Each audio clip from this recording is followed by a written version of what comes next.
here to talk today about the Liogier Joinery Float, which has just recently been introduced by Liogier as a new line for those folks, and I think it's a pretty interesting tool to use. Now, a lot of us are familiar with floats for plane making or for specialized purposes. However, this is a joinery float which is really meant to be used by a cabinet maker or something like that for essentially building furniture or cleaning up joints. So this particular tool is kind of a convenient size. It's about a 1-inch wide blade and about 6 inches long is the working surface. Now this is shipped ready to use. However, lots of folks like to sharpen them, and you will need to learn to sharpen one after the fact. So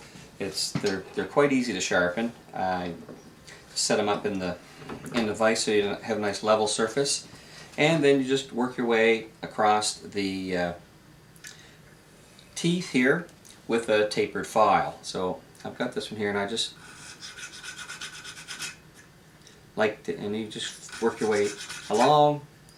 Feel the edge as you go.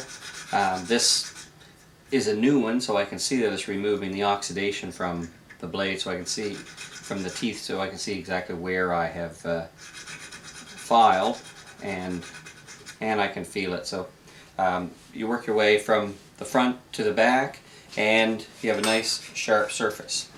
So what do you use one of these for? Well, the nice feature about this particular size is that it gives you a really firm registration. It's wide enough that when you place it on something, it's going to be nice and smooth, and you're not going to get rocking or rounding over of a surface. So one of the most common uses for a joinery float is for joinery. So that means smoothing out the cheeks of a tenon, so you can take the workpiece directly from the table saw or hand saw, however you're doing your preparation, and you can use the float to smooth out the surfaces and also to fine-tune the fit when you're trying to fit a mortise into a tenon.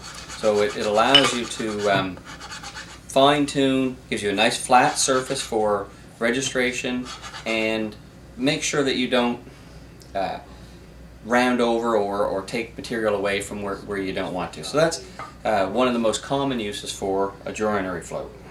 Also, the other side of the same joint, the mortise and tenon joint, the mortise itself is very easily cleaned up with the joinery float held in a vertical position against the inside wall of the mortise. It allows you to remove material very easily and with a great deal of control. So instead of paring the side with a chisel, you're able to run the float up and down the side of the side wall, and you can adjust the fit of the joint that way, either playing with the cheek or playing with the mortise itself until you've got a nice solid fit. And it allows you to remove a little or a lot of material in a given stroke. So really it's just a matter of how much pressure you apply, and it's quite simple to use this tool where you would need to use multiple other tools in order to accomplish the same task, whether it be paring chisel to clean up the inside of the mortises, or a file, or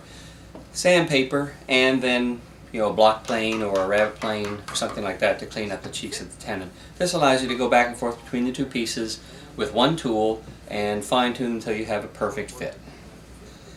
As an amateur luthier, I'm often faced with challenges on how to deal with various cleanup tasks or milling operations on some oddball shaped pieces. So this little strum stick presents an interesting challenge in terms of the slotted headstock here, which also we have on a lot of guitars that I build. So the joinery float provides an excellent tool in order to clean that up, and working along the inside walls of the slot itself allows you to clean it up, have a look at it, go back, remove a little bit more, and make sure that the walls are perfectly perpendicular as well as they're perfectly flat, so that you're able to sand it up and provide a nice clean finish for what I think is a really cool instrument. The joinery float is a very versatile tool, and I encourage you to give one a try and introduce it to your arsenal of tools for woodworking, and I'm sure you won't be disappointed. I'm Richard Wile. Thanks very much.